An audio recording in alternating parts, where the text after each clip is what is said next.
শতাংশ জমি কিভাবে কর্তন করব। আমরা জানি 1% জমি সমান হলো 435.6 বর্গ ফুট, আর 10% জমি সমান হলো 4356 বর্গ ফুট। এই পুরো জমিটা 66 ফুট 66 ফুট 66 ফুট 66 ফুট, এখানে 10% জমি আছে, এখান থেকে আমরা 1% জমি উত্তর পশ্চিম কোণে কর্তন করে নিব বর্গাকার।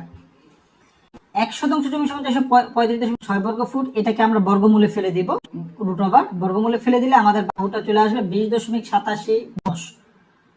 এই 20.8710 ফুটটাকে আমরা তো 20 ফুট দিতে পারবো, বাকি 8710 ফুট কিভাবে দেব সেটা দেওয়ার জন্য 8710 ফুটকে আমরা ইঞ্চিতে কনভার্ট করব। ইঞ্চিতে কনভার্ট করার জন্য 8710 ফুটকে আমরা 12 দিয়ে গুণ করব, সেখানে আমাদের 10.452 ইঞ্চি চলে আসবে। এই 10 ইঞ্চিটা আমরা এখানে ক্লিয়ারলি দিতে পারলাম, কিন্তু বাকি 10.45 ইঞ্চি তো দেওয়া পসিবল না, তাহলে সেটাকে আমরা সুতায় কনভার্ট করব। সুতায় কনভার্ট করব কিভাবে? 10.452 কে আমরা 8 দিয়ে যখন গুণ করবো তখন আমাদের এখানে সুতোর পরিমাণ বের হয়ে আসবে।